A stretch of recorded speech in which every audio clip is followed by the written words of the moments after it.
Happy birthday to you.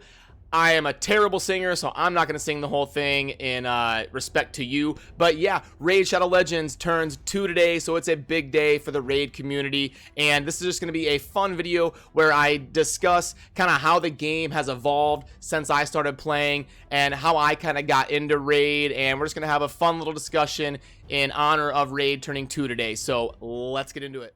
Alrighty, if we pull up the news tab here, we got a post today, a little thank you gift from Plarium on Raid's unofficial 2-year birthday, and this basically says that 2 years ago, they sat down to officially start coding Raid Shadow Legends, which my first thought was, wow, that's kind of impressive. I would have thought that this was like 3 or 4 years ago. So basically the game has been out for about a year, which means from the time they sat down and started coding, it only took about a year for the game to launch. That's pretty good, if that's true. Now it sounds like from this they did have, you know, lots of the art done and the game design and some test animations. So that year of coding was just kind of really putting everything together and getting a finished product ready for the App Store. But nonetheless, it seems like it was a pretty quick production. So yeah.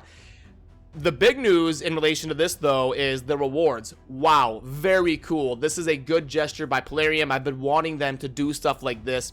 They have a great game with a huge player base that is active and growing. So showing some love to your player base goes a long way, and I'm glad that they did this. This is a good move. I haven't really seen them step up to the plate and do something like this, so very impressed by this, and this is a good move on their part. Let's go over exactly how much this, you know, gift is worth. All right, so we've got 1 epic book, 1 void shard, 1 ancient shard, 1 rank 5 chicken, and 200 energy.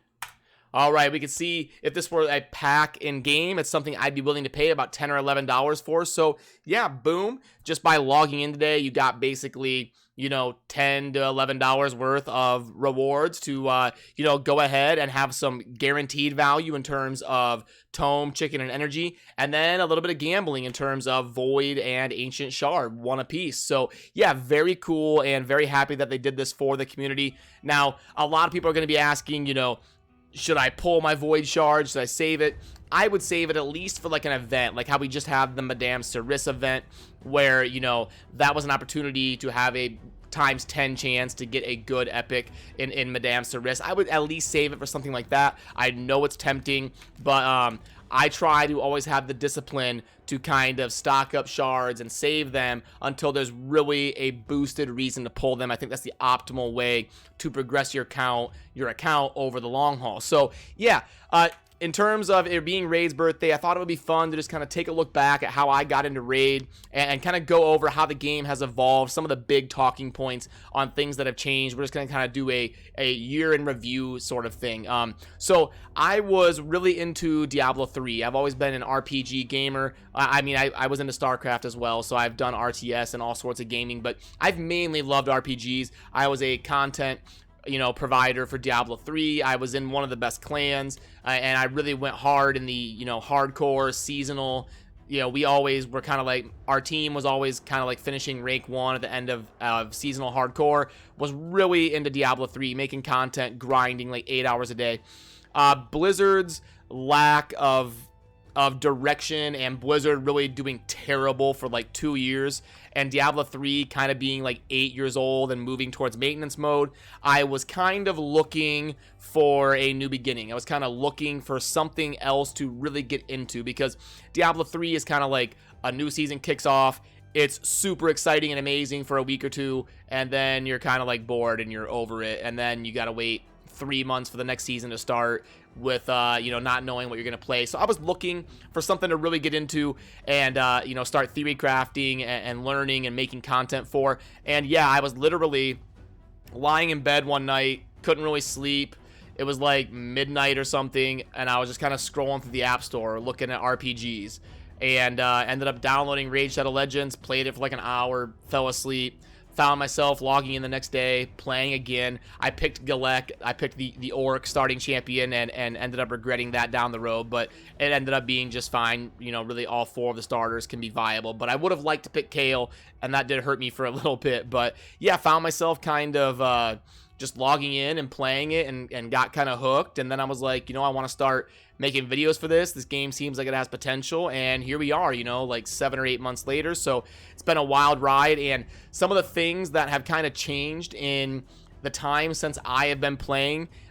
Executioner used to be like an insane champion. When I first started playing, everybody was talking about getting an Executioner to 6-star and having him carry you, and then they kind of nerfed him and brought him back into just being a good rare instead of like a god tier rare. So that was kind of one of the bigger things that happened in the community right when I first started.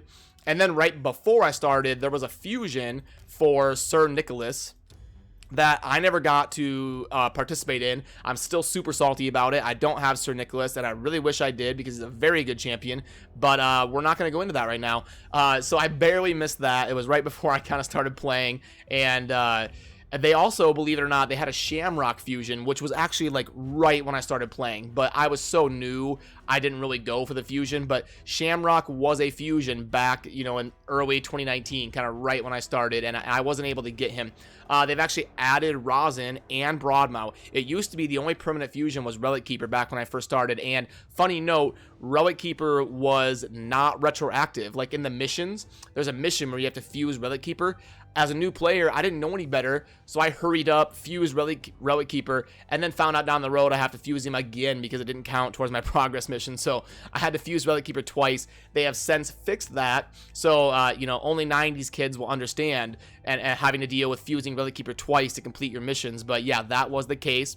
And artifact upgrading, I actually posted about this. If you look in the community tab on my YouTube channel, I was like, I really wish we could just, you know, upgrade like 4 levels at a time by 1 click or something.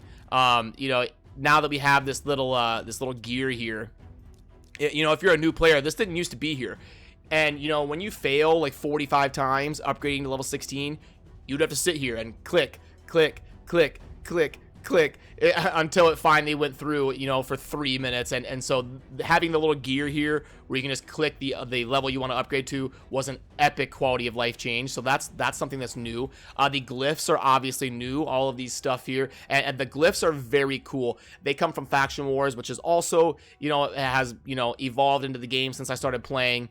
Faction Wars is still kind of in the works of being optimized. I don't think Faction Wars is what all of the player base hoped that it would be, but glyphs are amazing. I love the design of glyphs and kind of how they work. It's just Faction Wars is a little bit underwhelming, but I know they're working on that. And believe it or not, way back in the day, kind of like right when I started playing, I'm getting my tabs mixed up here, there was actually no potion mixer. So you know how you can go in here and you can, you know, combine potions to move up to the next level? This didn't used to exist. You were just kind of out of luck and you'd be sitting here with thousands of small potions. So very great that they added that in there. And they also added the Ultra Clan Boss. Did not used to be a thing. It used to just kind of stop at Nightmare. They added Ultra for the super endgame players to really have that next boss to progress towards. And there's a rumor that there's another whole separate clan boss in the works. So I don't know how that'll be implemented, but there's supposed to be like a Hydra type clan boss that's kind of in the works, but that's not out yet. And another huge change that I can't imagine not being in the game is the, I think the vault used to only be 100 champions, if I remember right.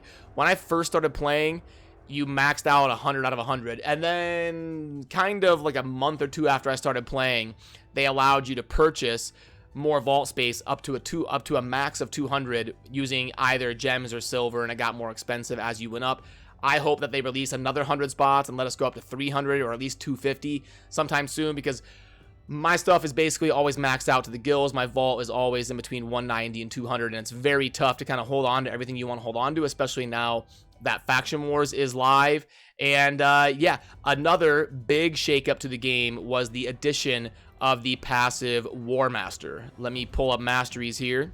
Some of you may not remember, but really the only viable endgame clan boss mastery used to be Giant Slayer. So you basically had to use champions that had like a 3 or 4 hit A1 and bring them into the clan boss, because there was, if your champion only hit once, they were pretty much worthless in the clan boss in terms of inflicting damage. So the meta really got shifted by the introduction of War Master. So now you kind of have two options. If something hits, you know, once or twice, you want to go with War Master. I'm talking about your A1 ability. And if something hits 3 or 4 times, you want to go with Giant Slayer. So that was a huge shakeup into the meta, and that's kind of the main things that I remember kind of jumping off the board in terms of what has changed since I started playing. So yeah, it's been a very exciting time in terms of since I started playing Raid to now, to kind of watch the game evolve and watch the community grow, and you know, watch the subreddit grow, and all the things that are kind of evolving within the Raid community. So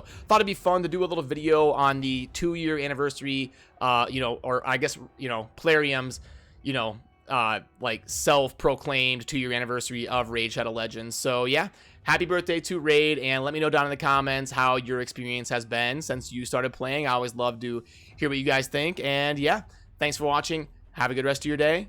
Peace.